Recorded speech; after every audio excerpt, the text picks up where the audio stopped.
Sariya bulon jamkan da jibago amaw fo ka waliɲumandɔn ko aw bisimila aw ka jamkan sariya bulon kɛnɛ kan shirifula jabalanmuso la nin kuma in na an mun sigin bɛ k'aw ɲɛmada sariya bulon jamkan ani a kuma selen bi an kɛn bɛ k'an ɲɛsin min ma o de ye lɛnpo ko ye an ka jamana kɔnɔ togodaw la a bɛ dɔn ni lɛnpo ye kosɛbɛ nka danfara min bɛ ale ni tɔw ni ɲɔgɔn cɛ bi sigi ale bɛna boli min kan o de ye an b'a fɔ cakɛyɔrɔ min ma an b'o baarada min ma ko cɛmancɛ baaradaw ka so babu a bɛna sigi o de kan bi hakilina a bɛ boli nin kan le thème du jour mission compétences et limites d'un centre des impôts des moyennes entreprises a b'o de kan bi nka misali an y'a ta Bamakɔ Iribu gosi kan n'o ye Bamakɔ ba numayanfan ye an y'a ta o kan an y'a mɛn ko centre fila bɛ Bamakɔ kelen bɛ ba nkeniyanfan fɛ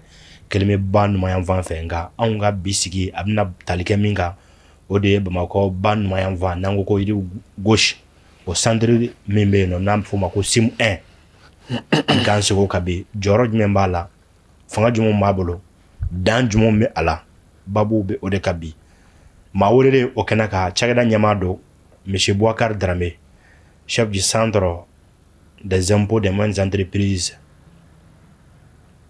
SIM 1 de Bamako an n'ale bɛ ɲɔgɔn fɛ nin kuma in na walasa a k'an bilasira sɔɔni an bɛ don an ka babu kɔnɔ walasa ne ni aw an ka faamuyali caman sɔrɔ a kɔnɔna na inshallah.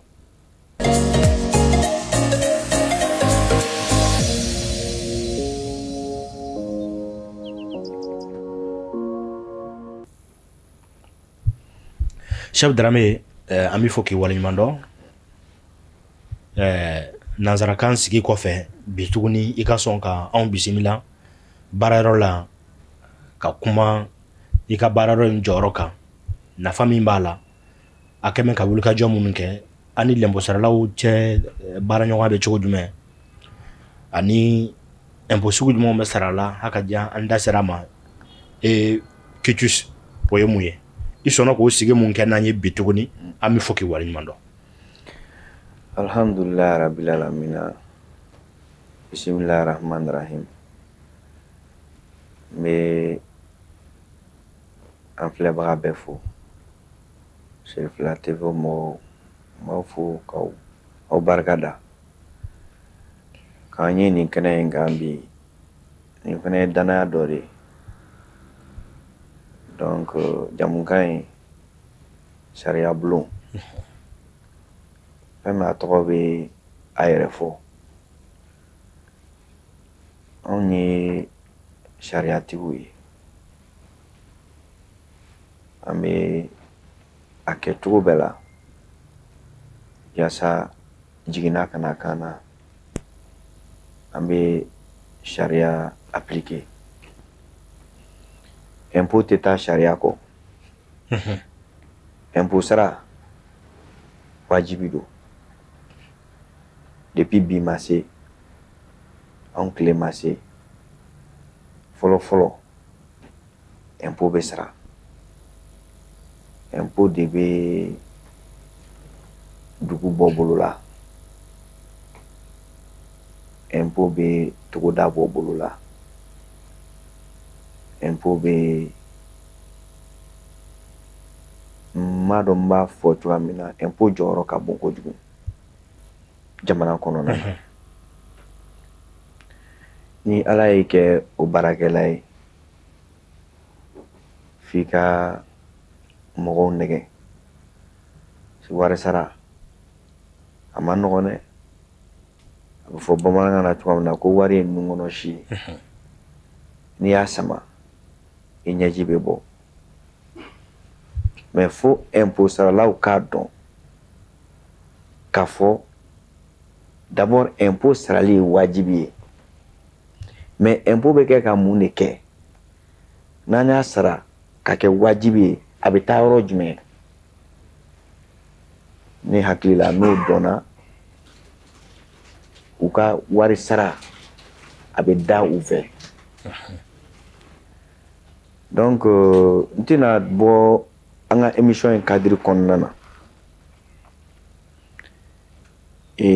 bi mes moyennes entreprises de là, le centre des impôts des moyennes entreprises.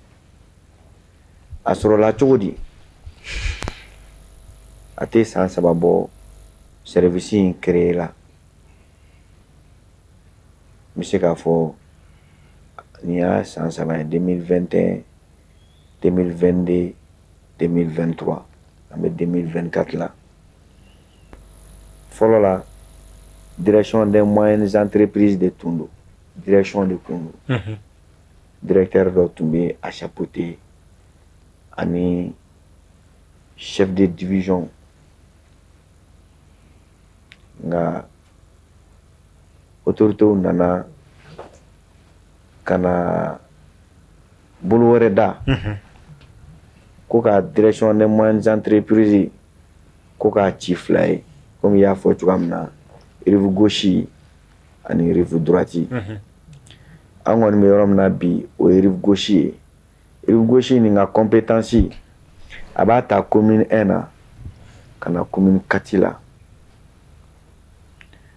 abe impôt sarala munu fra ɲɔgɔn kan contribuable fɛn fɛn n'i ka chiffre d'affaires n'a tɛmɛna $100 000 kan mais a ma se milliard 1 ma donc o impôt saralaw an bɛ olu de reçoit yan nɔ donc pour que ka aw ka question répond on peut relever direction des impôts du district de là. Bamako, direction régionale, au directeur B, au Hamé Bagayoui. Donc, on peut autorité kononana. Donc, direction des impôts du district, Sim Flabé, rive gauche, et rive droite. Mais, commune Bella, centre des impôts Kelengelembe, non. Centre 1B, centre 2B, centre 3B, centre 4B, centre 5B, faut centre 6. Donc, rive gauche, on est baraka non fait. Contribuant mon commune 1, commune 2, commune 3, commune 4 kononana. Nous ka chiffre d'affaires ka tani million keme, mais amassé milliard kelema. Donc, au lieu de un ka portefeuille kononana.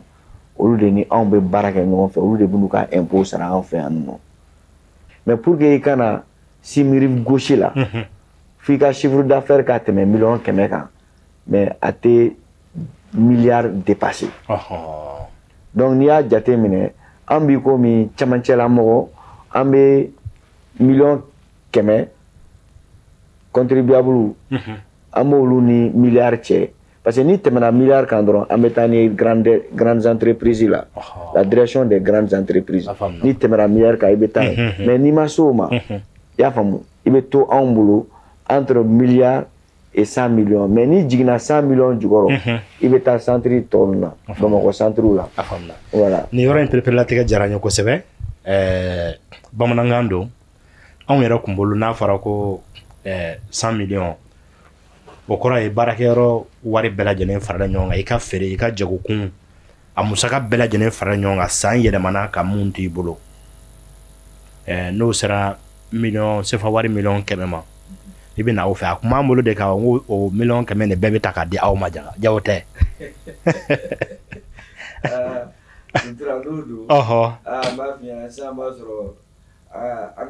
kota ko min bɛ fɔ an ye n'o don depuis mois de janvier ou bien février a san tɛ ban ka sɔrɔ an m'o minɛ dɛ n'o don sisan an b'a sɔrɔ an ka kɛsiw falen don tɛpu o tɛ dɛ ayi a ka ja o la impôt sara ni chiffre d'affaires o tɛ kelen ye chiffre d'affaires de kan i bɛ impôt calculer k'a sara i y'a faamu donc mais k'a fɔ k'i ye n'i ye milliard 100 feere i bɛna milliard 100 sara n'o don e ko foroko tɛ to a dugu sara la a bɛ to a la o yɔrɔ in diyara n ye kosɛbɛ an b'i fo walawalali kɛcogo ɲuman na ko anw bɛ ka an yɛrɛ ye a kɔnɔ ka ban ne ni lajɛbagaw nin waati tiɲɛ yɛrɛ la an bɛ k'an yɛrɛ ye a kɔnɔ tellement que kuma in bɛ ka fɔ bamanankan cɛ ɲina cogo min na nka waati bɛ ɲina k'an ta an tɛgɛ ma ka ban ka sɔrɔ ɲininkali camanba bɛ yen nɔ Ola bi i da sera fɛn dɔ ma an bɛ sɔn ka fɛn ninnu ta bakurubaya fɛ ka taa i da sera dɔ ma ko IBC voilà IBC o IBC yala ale impôt sugu dɔ ye wa walima kumakan de don. Bon, IBC, impôt sur le bénéfice industriel et commercial. Mɔgɔ minnu bɛ jago kɛ, mɔgɔ minnu bɛ industrie bɛ mɔgɔ minnu bolo. Usine baarakɛla ninnu. Usine baarakɛlaw. Donc bénéfice, tɔnɔ. N'i ye tɔnɔ kɛ, ale impôt in ye san kɔnɔ siɲɛ kelen de. Mais impôt sarala minnu b'anw fɛ yan nɔ, le minimum de trésorerie u kan ko olu kɛ o ye mun ye? Comptabilité, i kan ka document comptable déposer ni san yɛlɛmana. Par exemple, an bɛ 2023 kɔnɔna na. 2024. Ni 2023 activité banna pewu. I y'a faamu wa? 2024 au plus tard de 30 avril 2024 i kan k'i ka état financier bɛɛ déposer k'i ka bilan déposer. Donc bilan kɔnɔna la an b'a lajɛ parce que impôt ye fɛn min ye système déclaratif de don. An kan ka da impôt saralaw ka kumakan na. Donc i yɛrɛ de b'a fɔ ko karisa ɲina ne ye nin kɛ, n ye nin kɛ, n ye nin kɛ, n ye nin bénéfice kɛ. Donc code général des impôts bɛ min taux min appliqué impôt sur le bénéfice ka Mali la o ye 30%. Donc misali la sisan i ka chiffre d'affaires tɛmɛna a kɛra miliyɔn 150 ye. Mais miliyɔn 150 ninnu kɔnɔna na e ye bénéfice kɛ i ye miliyɔn 20 sɔrɔ bénéfice ye. O miliyɔn 20 o bénéfice o 30% o de bɛ di faso ma. O de tɔgɔ impôt sur le bénéfice industriel et commercial. Donc e yɛrɛ de b'a sɛbɛn k'a déclarer i ka bilan kɔnɔ ka n'a déposer ka sɔrɔ k'a sara. O de ye impôt sur le bénéfice industriel et commercial ye. A faamuna. Chef an ye faamuyali sɔrɔ n na kosɛbɛ. Ne ni minnu bɛ k'an lajɛ sisan nɔ an ye faamuyali caman sɔrɔ ni bamanankan walawalali cogo ɲuman na. Jango détail mun dira a kɔnɔna na an y'a yɛrɛ y'an kɔnɔ. An bɛ fo o walawali ko ɲuman na. Mais halisa kana TVA ko in kɔnɔna na maa mun bɛ relever SIM na jango min kalifalen labɛn n'o ye SIM 1 ye o wajibiyalen jumɛn b'u ka TVA ko in na aw yɛrɛ ka yɔrɔ labɛn les obligations. Bon, TVA ye impôt min a complexe, c'est complexe. Ni ko c'est complexe a faamuyali ka gɛlɛn kosɛbɛ contribuable bolo. La taxe sur la valeur ajoutée. TVA est impôt min be consommation a beau de viser. Les derniers consommateurs, n'enye bigi ta 600. Misal la, n'tara boutique na. Boutique ti ko ma ko bigi dɔrɔmɛ 20. Yɔrɔ i bɛna dɔrɔn i bɛ dɔrɔmɛ 20 ta ka di boutique tigi ma. A b'i ka bigi d'i ma. D'office. Donc i bɛ taa mun kɛ ni bigi i tɛ taa consommer. I tɛ taa semaine kɛ na i b'a utiliser yɔrɔ. Bon o dɔrɔmɛ 20 kɔnɔna na dɛ TVA b'o kɔnɔna na. Awɔ. TVA b'o kɔnɔ e bɛ TVA sara ka sɔrɔ i ma bɔ a kalama. Donc c'est comme un color inodore. Bon boutique tigi a TVA bɛ jɔn bolo a bɛ boutique tigi de bolo. Ah bon? Faso b'a sɔrɔ cogo di? Boutique tigi de kan k'a déclarer k'a sara. À la différence, an bɔra ka min fɔ impôt sur le bénéfice. A différence ye min ye TVA bɛ chiffre d'affaires mensuel. TVA ça c'est chaque mois. Kalo kalo ni affaire min kɛ si c'est taxable à la TVA. Parce que limite bɛ TVA la. Champ d'application be min b'a yira k'a fɔ ni activité hakɛ ni hakɛ o bɛ imposer TVA la. Activité dɔw fɛnɛ bɛ yen expressement TVA tɛ olu kan. Donc TVA kɔnɔna ka dun dɔɔni ce qui fait que entreprise mun bɛ entreprise la ni i ka chiffre d'affaires ma se yɔrɔ dɔ la k'a fɔ ko il y a moins d'entreprises nous connaissons. Il y a moins TVA c'est un peu compliqué. Donc impôt synthétique, au bas d'ama, mais ni TVA comment fera impôt synthétique comment non. Donc TVA c'est un peu compliqué, c'est un peu complexe. Ni mi financier ça non. TVA est chaque mois de. Ni affaire à quelqu'un, ni activité, ni calola si ça non. Ni fereke. TVA bakan. Ni sanike. TVA bakan. Donc ni kalo sara si ça non. Et de bas donc y fere hake minke. Y sani hake minke. Donc la TVA brute, ça c'est la TVA sur vente. La TVA déductible, y sani minke.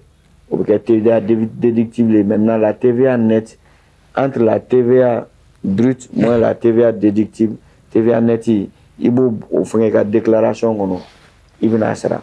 Donc la TVA vraiment est un impôt complexe ni contribuable donc ou bien ni ma conseil fiscal ta qui demet qui a déclaration qui est gagné c'est compliqué. Voilà. A diyara n ye an ka waati y'an ta an tɛgɛ ma ka ban n'o tɛ a ka d'an ye ka tɛmɛ nin kan kosɛbɛ an b'a mɛn aw da ko quitus fiscal o quitus fiscal nin ale yɛrɛ ye jumɛn ye an b'a mɛn kuma bɛɛ quitus fiscal ale yɛrɛ ye mun ye. Bon suntura quitus fiscal mɔgɔ mɔgɔ ni faso ka juru t'i la an bɛ quitus d'i ma o ye mun ye faso ka impôt juru n'a t'i la i duralen de quitus la parce que commerçant bɛ se k'u yɛrɛ waso ni o ye fɔlɔ ye entrepreneur b'u yɛrɛ waso n'a ye juru tɛ ne la i y'a faamu quitus bɛ n bolo mais quitus bɛ se ka fɛn mago caman ɲa mɔgɔ ye pour que ka soumissionner marché la i y'a faamu quitus bɛ se k'i mago ɲɛ bi bi in na marché public i tɛ se ka soumissionner a la k'a sɔrɔ faso ka juru b'i la. Minnu bɛ marché public di condition yɛrɛ de don i bɛna ni quitus ye k'a bila i ka dossier la. A faamuna ka kɛ ni waati yɛrɛ surunya ye an bolo a ka d'an ye an ka ɲininkali wɛrɛw kɛ mais waati min dira ma waati banna an bolo ka ban an b'a mɛn ni anw donna aw ka baara yɔrɔ la an b'a sɛbɛnlen ye impôt baara yɔrɔ la k'a fɔ quitus an b'a a nɔrɔnɔrɔlen aw ka baara yɔrɔ la ka taa.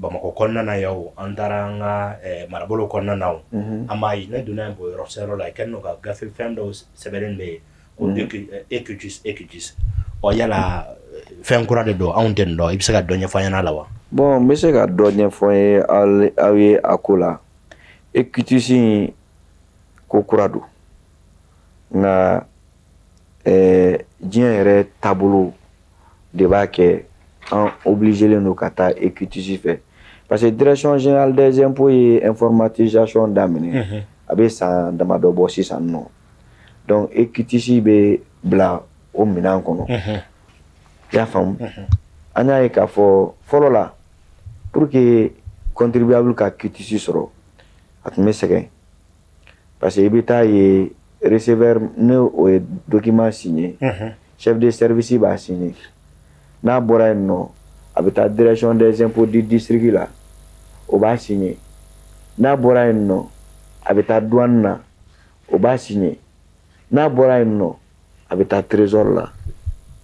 Bon on a vu que vraiment souvent mɔgɔ dɔw mago bɛ quitus la joona joona pour que u ka ci dɔw ɲɛnabɔ c'est des contribuables on appelle de bonne moralité fiscale mɔgɔ ɲɛnamaw impôt ko mana wuli dɔrɔn u bɛ jɔ u bɛn'u jɔ u bɛ impôt sara ɲɛma bon o mɔgɔw o mɔgɔ hakɛw kɔnɔna na donc vraiment ni olu wulila quitus ɲini na hali ni an ka juru b'u la a dɔw bɛ yen i bɛ taa ye k'a fɔ juru b'u la u tɛ se ka juru bɛɛ sara mais sariya bɛ se ka a permettre an bɛ moratoire di u ma 6 mois kɔnɔna na ayiwa an bɛ kalo 6 di i ma juru min b'i la i k'a sara mais nin kalo la ni $60,000 juru b'i la sisan nin kalo la $10,000 sara ou bien $20,000 sara donc fo ka taa se kalo 6 ma i b'a tɔ sara donc n'i y'o engagement signé an bɛ se ka quitus signé k'a di i ma. Bon, pour répondre à ta question, et QTC informatisation de nananaye. D'abord, ministre de l'économie et des finances en bas à travers ces micros. Parce que vraiment, il y a un ministre qui a les clés là. Le ministre actuel de l'économie et des finances a un ministre d'abord, qu'a EQTC imposé. Et c'est devenu une réalité aujourd'hui. Contribuable n'a ou la QTC là. D'abord, le trésor mort c'est moi là pour que ceux qui canadiens. Donc, impôt devait contribuer à la situation fiscale à une douane. Donc, au kama, Djurube il a, ni Djurube la impôt mort de bon. Ni Djurube la douane mort de badon. Donc, au kama c'est ça. Comme impoté sur le trésor là, le trésor mort c'est moi là. Donc, au cas où il y a gain de temps, en étant l'osro. Donc maintenant, l'innovation c'est quoi? C'est que, si il y a un bureau, il va demander qui t'y ne demande que, n'a bina, receveur ka 1000 kono, aba laje, à la seconde, n'a ya laje, abe do machine kono qui a situation laje, n'a sur du faux iti là. Avec QTC demande approuvée. Approbation là-bas, au bénéfice non. N'allez à approuver donc, abna ne fait une machine. Kafoko a demande donc receveur est approuvé. Donc chef de centre fait un approuvé. Au bas sur à terminer douane est approuvé. N'est approuvé donc à bana ici il y a bureau qu'on donc il va tirer il y a machine qu'on sticker bala. Kafoko mena nae ka signé ka caché ka temps de traitement que au bébana. En 30 minutes normalement contribuable ka QTC ba bolo. Femme huye do fura kelen ko yo kuma temelona ibisaka kile saba kile nani semaine yere ka damene leni la ka se vendredi ma ibisoro ke ka kuji soro kuma do sur ki korolena do ni o ben wale jundra alhamdulillah en 30 minutes normalement une demande de QTC contribuable ka ngasi la ka document so ajaranye oui monsieur le chef de Sandro anye family chama soro ika walwala lununa ne wati bali kunte sigi yɛrɛ cɛli nin togo na bi ani fɛn bɛɛ ka kama bari ɲininkali caman b'an bolo an kɛlen ka a fɔ don tɛmɛnenw na an bɛna ɲɛsin ni ma mɔgɔ y'u ɲininkali wɛrɛw don an da mais waati min dira ma waati kɔni banna pewu n b'a dɔn jaabi caman min yɛrɛ fana bolo o la bi sigi ka kuncɛ e bɛ welewele jumɛn bila ka ɲɛsin jamana kɔnɔden bɛɛ lajɛlen ma hali ɲɛmaw yɛrɛ ka na se an l'impôt saralaw ma ka bi sigi kuncɛ. Bon ni diyara n ye jeune frère vraiment an bɛ aw fo parce que aw minnu bɛ se ka kɛ sababu ye ka don anw ni impôt saralaw cɛ ka kɛ communicateurs ye foli belebeleba bɛ aw ye. Impôt sara ma nɔgɔn dɛ n b'a f'i ye cogoya min na n y'a f'i ye n ka kuma kɔnɔna na mais impôt sarali ye wajibi ye n'i ye impôt sara fɛnɛ a kan ka dɔn i ka impôt bɛ taa a bɛ kɛ min ye n'o dɔnna o b'a da i la n y'o fɔ n ka kuma kɔnɔna na. I y'a fɔ. Impôt bɛ sara d'abord pour couvrir les dépenses publiques. Jamana o jamana ko i sigilen tɛ impôt kan madala n'o jamana bɛ mɛn si la parce que impôt de bɛ kɛ ka gitɔrɔnw da impôt de bɛ kɛ ka dɔgɔtɔrɔsow jɔ impôt de bɛ kɛ ka ekɔlisow jɔ ka mɛtiriw sara impôt de bɛ kɛ ka fonctionnaires sara impôt de bɛ kɛ an ka faamaw k'u sara bɛɛ bɛ Mali cogoya dɔn bi sɔrɔdasiw ni dɛmɛ tɛ u ka cɛsiri ni impôt mɔgɔw ka dɛmɛ bɔra a la k'a fɔ ko n bɛ impôt la o tɛ dɛ a bɛ kɛ baara ye dɛ donc bi bi in na n'i y'a mɛn Mali impôt saralaw don dɛ fo k'u fo k'u wale ɲuman dɔn donc kɛlɛkɛminɛnw a bɛ san cogo di a bɛ san impôt wari de la donc mɔgɔw k'a dɔn k'a fɔ ko n'u ye impôt sara u ka wari ta yɔrɔw filɛ nin ye jɔyɔrɔba b'o ko la dɛ caman b'a la u bɛ fo dɛ u bɛ fo yɛrɛ mɔgɔ bɛ fo i yɛrɛ ko la donc c'est pour leur dire que en réalité sigi kun foyi tɛ anw na n'olu tɛ n'i y'a mɛn i b'i sigi k'i bɛ mɔgɔ wele ka na impôt sara a tigi bɛ exister de o n'olu tɛ yen an bɛ mun kɔnɔ yan nɔ donc an bɛ dugawu de kɛ ɲɔgɔn ye salon faso dara direction générale des impôts là à travers le ministre de l'économie et des finances k'an ka 1166 milliards ladon ala y'an dɛmɛ